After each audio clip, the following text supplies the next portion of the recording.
I don't have any preconceived, ideas of what that would be. It's more just, in the moment, living and reacting. But knowing this is big time auto racing. This is not hockey. So, I stand by last week what happened, and I'm not saying that every time in a little bit different situation it's going to react like that. I want to talk to guys and have conversations. But last week was too far. Jordan Bianchi, The Athletic. You said you and Noah kind of talked it out on Monday a little bit. Can you walk me through that? Did you approach him? Did he approach you? And what was that conversation like? Yeah, he called me Sunday night. I was still in the garage, actually, and I didn't feel like I had really the bandwidth to think about it or talk about it. I was just happy we got out of there with the top 5 and was ready to get home. And then I called him back Monday, set it up to Hickory to run a late model stock. I'm kind of doing a lot of this racing stuff backwards, and now I'm driving a late model stock at Hickory for the first time, and so called him on my way up there, and we talked for a little while, and was in a really good place, and then both went to Millbridge Monday night, and with the Chevy program we ran micros and had a blast, and just bonded over fast little sprint cars, and was good, and just laughing and joking, and been good at the gym all week. Two things, Dale. What was your approach to conflict of this sort when you were driving? Tempers flared, things got out of hand. How did you deal with it? Yeah, much the same way. I mean, you try to talk things out. You want to do it as quickly as you can. Right out of the car, most of the time is not the best time, but it's sometimes the most convenient time to do it. And depending on which side you are, if you're the person that felt like, something went wrong there, that created your incident, then you're more apt to go try to find that situation. And again, that is generally not the best time. But I wanted to talk face to face. And I know a lot of things are done over the phone and through a text message, which I don't know how you can ever get something across in a text message the way that you want. But I know it's a different world. But my way of doing it was I wanted to meet face to face as soon as I could.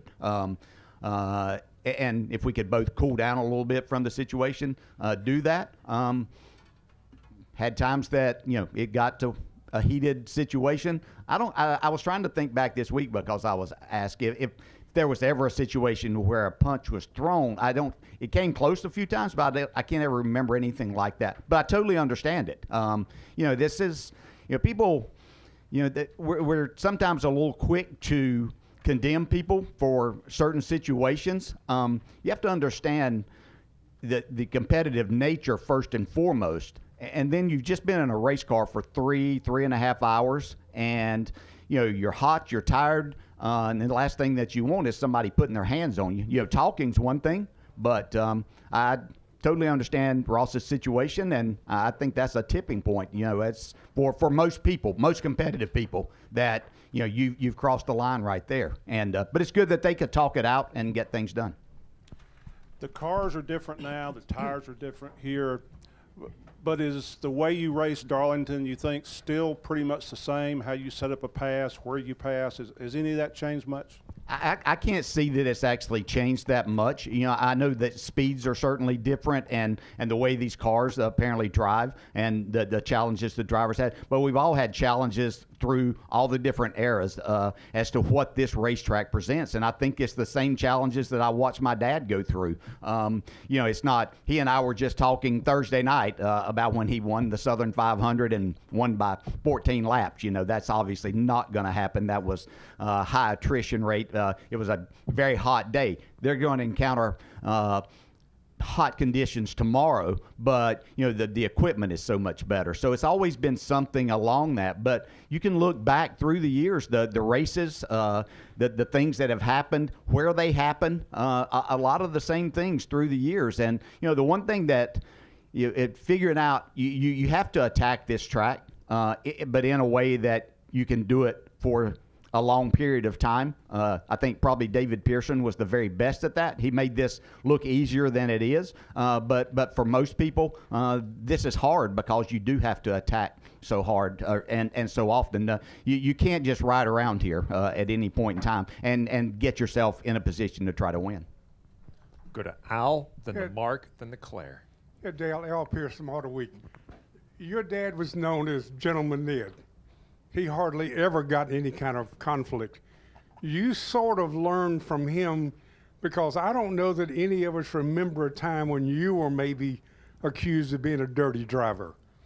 Has the sport changed to a point now where you almost have to sometimes be a dirty driver?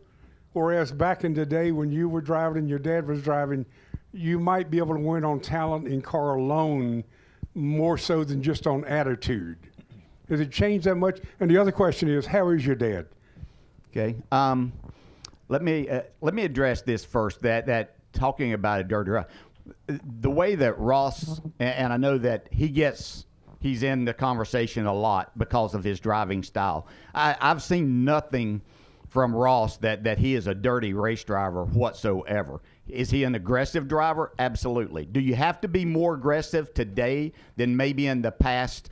I think there's merit to that you better be a little more. I've said a number of times, I'm not sure how I would survive in today's world as far as a driver goes, because I know the style that I had. I know the style that my dad had. Now, because there weren't as many cameras back in the 1960s, there were times that my dad was in things. I remember those. And I asked David Pearson once in an interview that I said, my dad was called Gentleman Ned. I said, did you ever have any run-ins? And David's answer was, well, I never called him Gentleman Ned.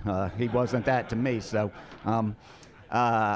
there were times. It just wasn't as publicized. Everything that these guys do now, we have slow motion of every move and are able to critique and criticize, if you will. But Ross's style is his style, and it's very good. And as I told him on the phone the other day, I hope he doesn't change that because of pressures that come from outside. He has to do what got him here and got him opportunities, and I hope he continues that, because it's a style that has suited others well through the years. It's not for everybody, and we don't want, and I talk we, the media and fans, we don't want everybody to be the same. And so, I think this is, his style and the way he's going about it. Getting blamed for everything that goes on the damn racetrack is getting a little old, in my opinion. Hell, guys on the opposite side of the track are saying it was Ross's fault, so getting a little ridiculous. But so that being said, yeah, my style was different. I went about things. There are a lot of these guys, I wasn't as talented as them, so I couldn't do the things with the car. I had to do things my way, and a lot of that was from the way that I watched my dad and the things that I learned from my dad, and even from David Pearson, and looking at him through the years. To answer your question about my dad was hoping and wanting to be here. He, over the last 8 to 10 days, has gotten it. There's nothing wrong. It's just, he's 90 years old, but he gets really, really tired. So it's almost 3-hour drive down here and then back home, and then being here tomorrow with the heat and everything. He doesn't get around fast anymore. I'm not sure if it was all of that combined, or if it was the fact that he knew that my brother Glenn was going to be the one driving him down here, and he wasn't sure he could go through the riding with him for that long a time. But he's doing pretty well.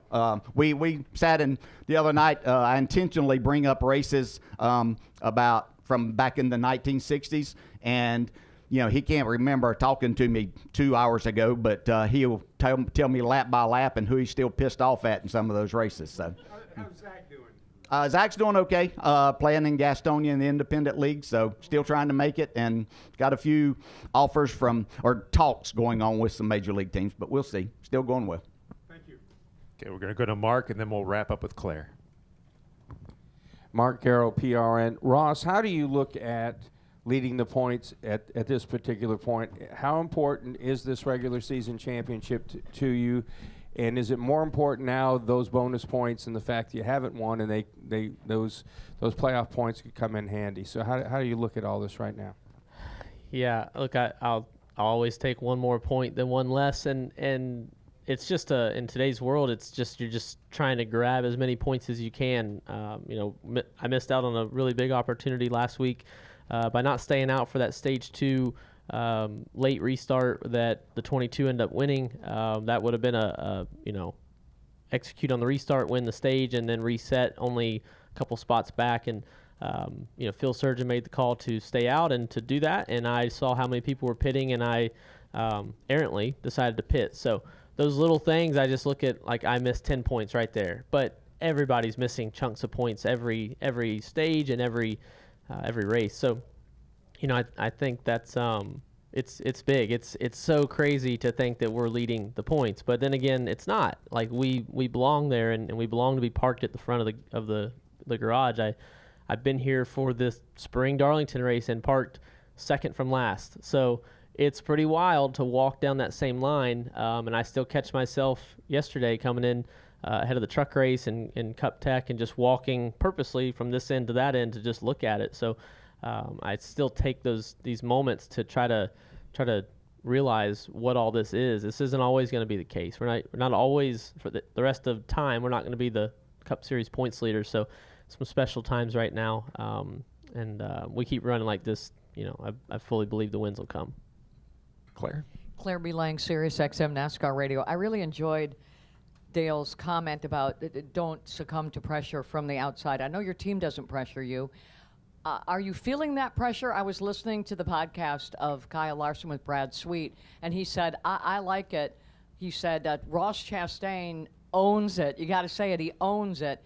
And he said he's moving the needle and that he may end up being more popular than Chase Elliott. And I'm wondering if you're feeling the pressure from outside. Certainly, I know the fans that like you are, probably piling on it. What are you feeling? Are you feeling that pressure? And not from your team, Right. Well, I think there's two things, right? There's on the track and off. And on the track, I am comfortable making these guys uncomfortable, and that's gonna not always come across well, but I'm okay.